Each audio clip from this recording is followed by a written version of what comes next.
Chapter 3. The Miracle Working Power of Your Subconscious. The power of your subconscious is enormous. It inspires you, it guides you, and it reveals to you names, facts, and scenes from the storehouse of memory. Your subconscious started your heartbeat, controls the circulation of your blood, regulates your digestion, assimilation, and elimination. When you eat a piece of bread, your subconscious mind transmutes it into tissue, muscle, bone, and blood. This process is beyond the ken of the wisest man who walks the earth. Your subconscious mind controls all the vital processes and functions of your body and knows the answer to all problems. Your subconscious mind never sleeps and never rests. It is always on the job.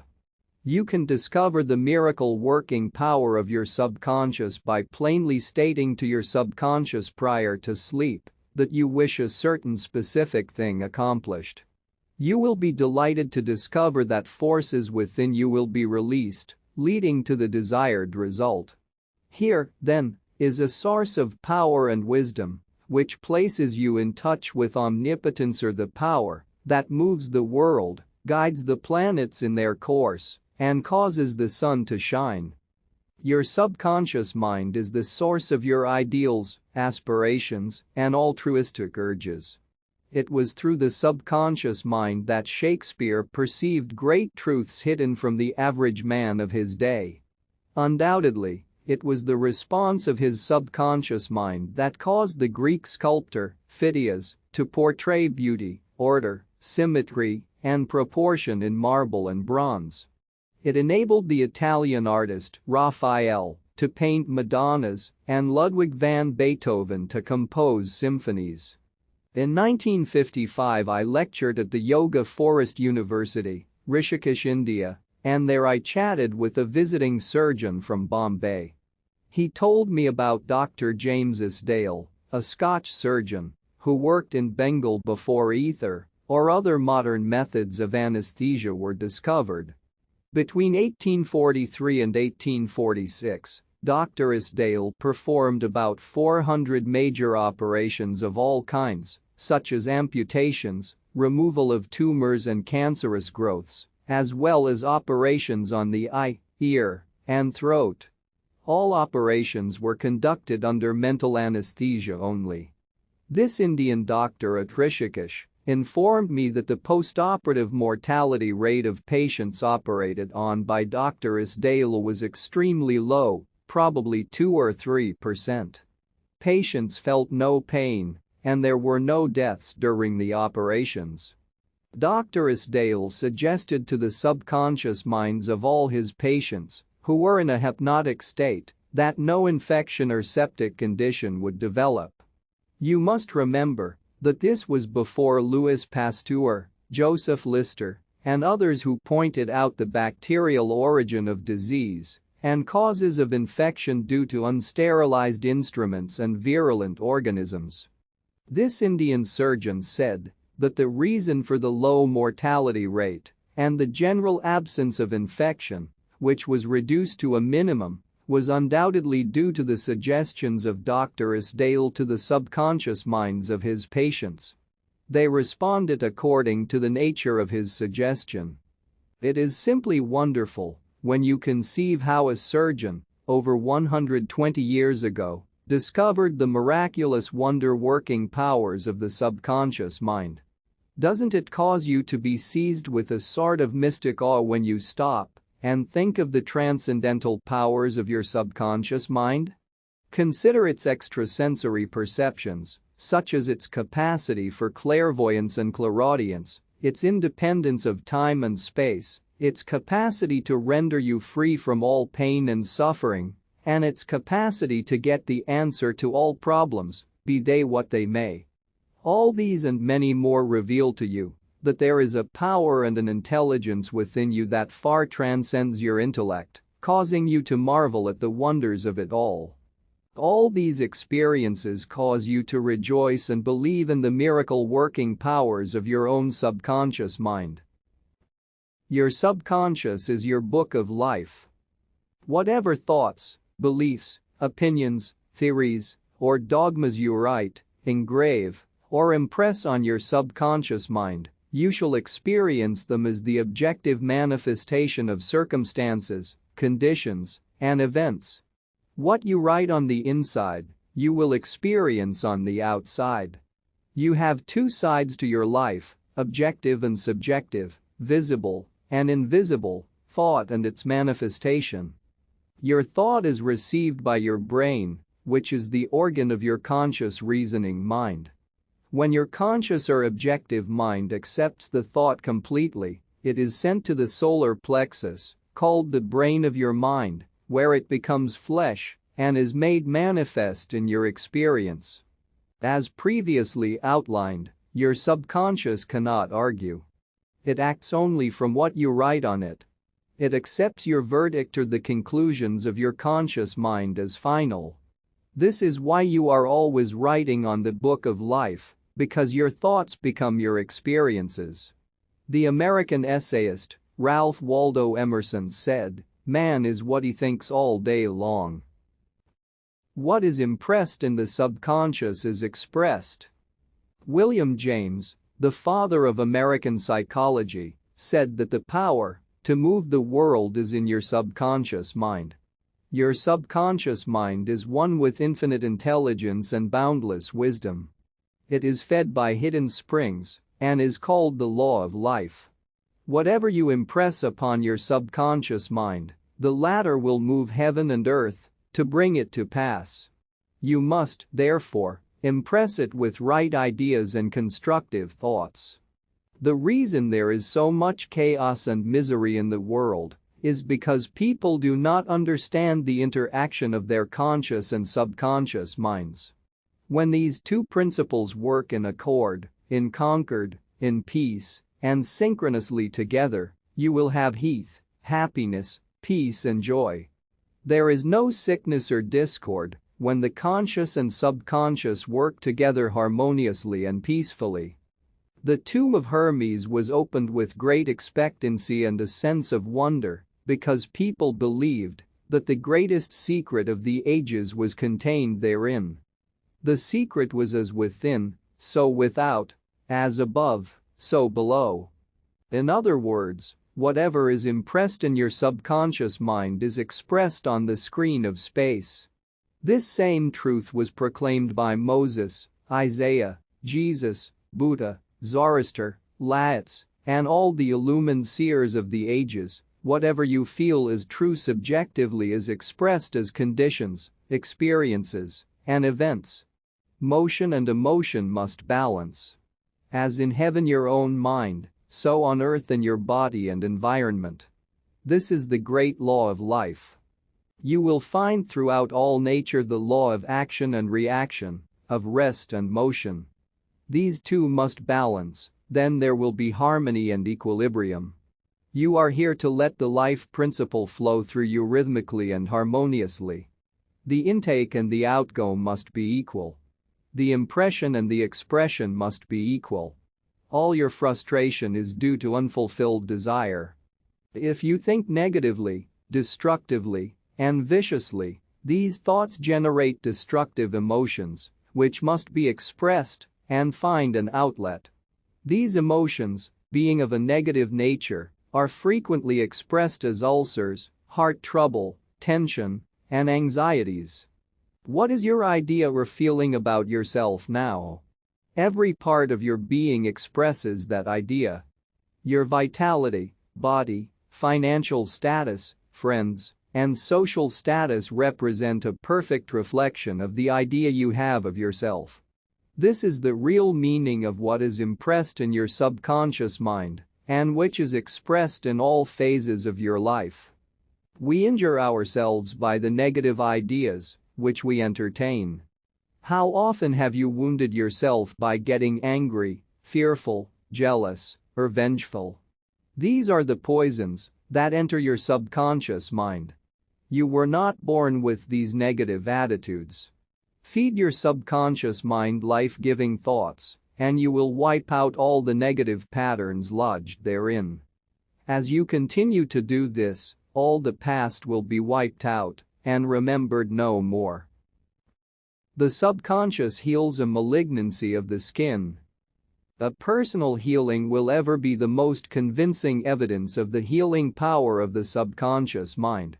Over 40 years ago I resolved a malignancy of the skin through prayer. Medical therapy had failed to check the growth, and it was getting progressively worse. A clergyman, with a deep psychological knowledge, explained to me the inner meaning of the 139th Psalm, wherein it says, "In thy book all my members were written which in continuance were fashioned, when as yet there was none of them." He explained that the term book meant my subconscious mind, which fashioned and molded all my organs from an invisible cell. He also pointed out that, inasmuch as my subconscious mind made my body, it could also recreate it and heal it according to the perfect pattern within it. This clergyman showed me his watch and said, this had a maker, and the watchmaker had to have the idea first in mind before the watch became an objective reality, and if the watch was out of order, the watchmaker could fix it. My friend reminded me that the subconscious intelligence, which created my body, was like a watchmaker, and it also knew exactly how to heal, restore, and direct all the vital functions and processes of my body, but that I had to give it the perfect idea of health. This would act as cause, and the effect would be a healing. I prayed in a very simple way as follows: my body and all its organs were created by the infinite intelligence in my subconscious mind. It knows how to heal me. Its wisdom fashioned all my organs, tissues, muscles, and bones. This infinite healing presence within me is now transforming every atom of my being, making me whole and perfect now. I give thanks for the healing I know is taking place now. Wonderful are the works of the creative intelligence within me. I prayed aloud for about 5 minutes 2 or 3 times a day, repeating the above simple prayer. In about 3 months my skin was whole and perfect. As you can see, all I did was give life-giving patterns of wholeness, beauty, and perfection to my subconscious mind, thereby obliterating the negative images and patterns of thought lodged in my subconscious mind, which were the cause of all my trouble. Nothing appears on your body except when the mental equivalent is first in your mind, and as you change your mind, by drenching it with incessant affirmatives, you change your body. This is the basis of all healing. Marvelous are thy works, and that my soul subconscious mind knoweth right well. Psalm 139:14. How the subconscious controls all functions of the body. While you are awake or sound asleep upon your bed, the ceaseless, tireless action of your subconscious mind controls all vital functions of your body without the help of your conscious mind. For example, while you are asleep, your heart continues to beat rhythmically, your lungs do not rest, and the process of inhalation and exhalation, whereby your blood absorbs fresh air, goes on just the same as when you are awake. Your subconscious controls your digestive processes and glandular secretions, as well as all the other mysterious operations of your body. The hair on your face continues to grow, whether you are asleep or awake. Scientists tell us that the skin secretes much more perspiration during sleep than during the waking hours. Your eyes, ears, and other senses are active during sleep. For instance, many of our great scientists have received answers to perplexing problems while they were asleep. They saw the answers in a dream. Oftentimes your conscious mind interferes with the normal rhythm of the heart, lungs, and functioning of the stomach and intestines by worry, anxiety, fear, and depression. These patterns of thought interfere with the harmonious functioning of your subconscious mind. When mentally disturbed, the best procedure is to let go, relax, and still the wheels of your thought processes. Speak to your subconscious mind, telling it to take over in peace, harmony, and divine order. You will find that all the functions of your body will become normal again. Be sure to speak to your subconscious mind with authority and conviction, and it will conform to your command. Your subconscious seeks to preserve your life and restore you to health at all costs.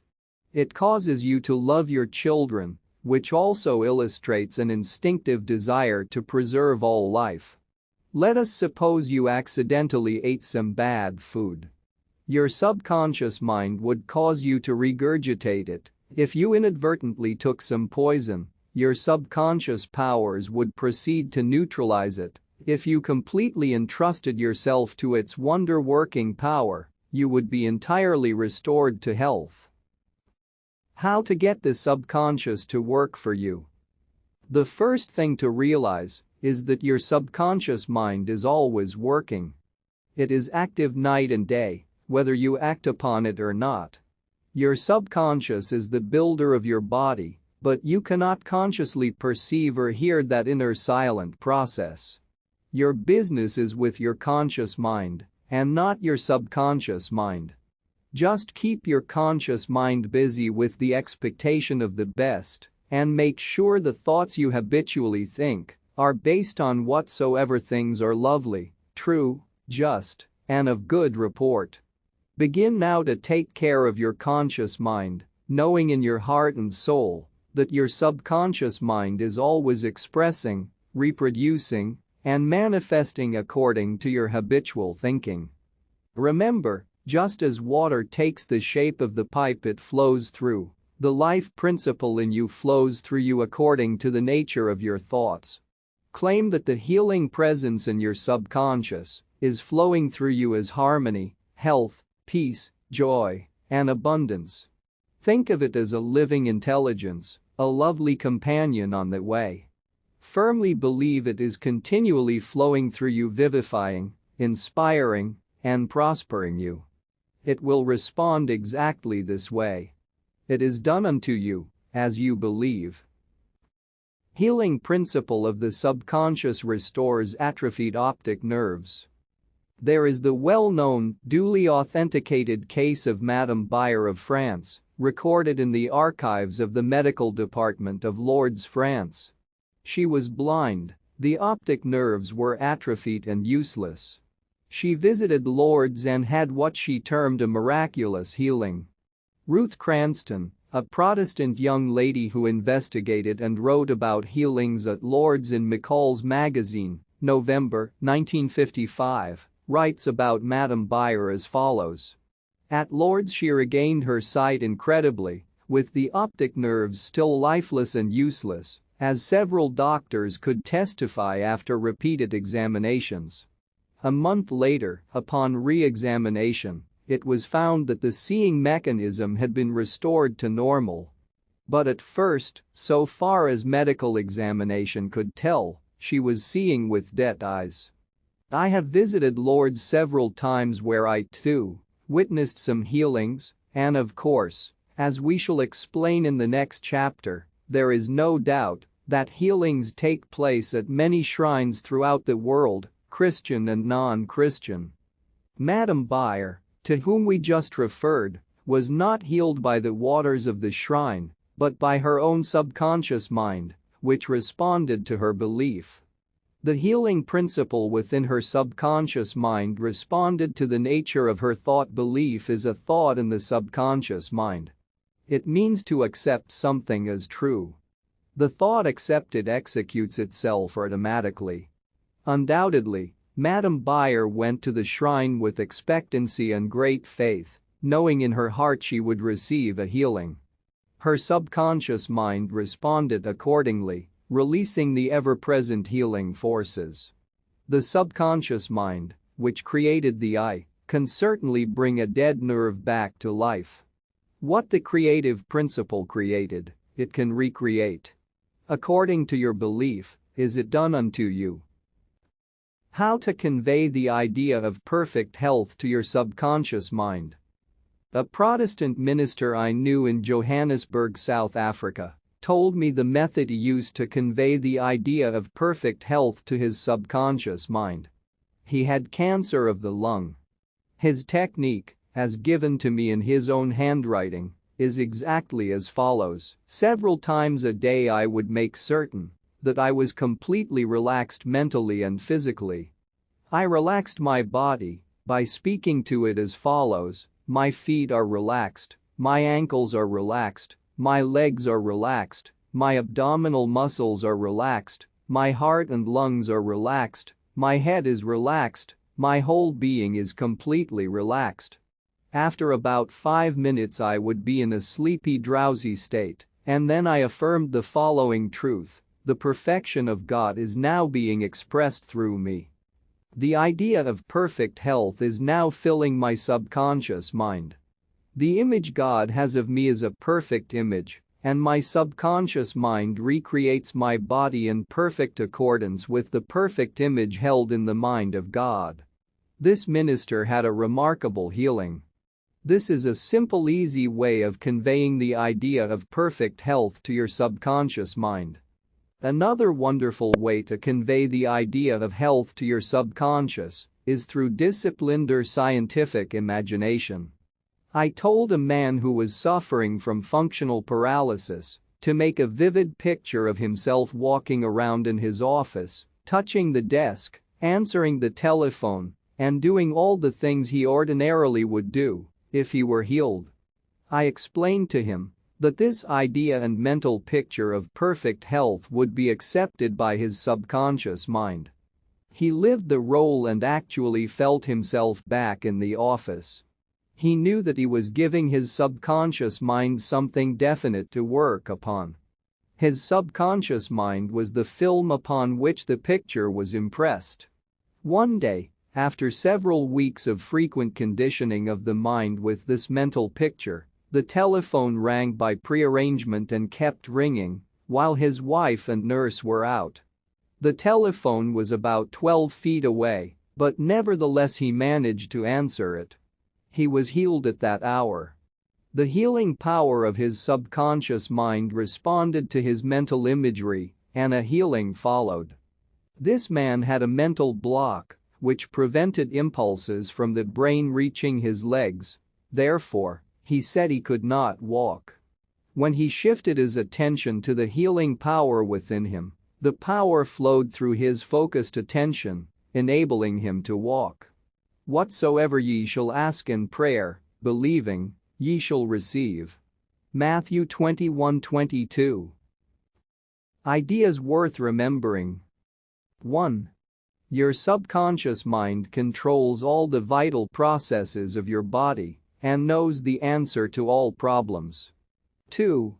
Prior to sleep, turn over a specific request to your subconscious mind and prove its miracle working power to yourself. 3. Whatever you impress on your subconscious mind is expressed on the screen of space as conditions, experiences, and events. Therefore, you should carefully watch all ideas and thoughts entertained in your conscious mind. 4. The law of action and reaction is universal.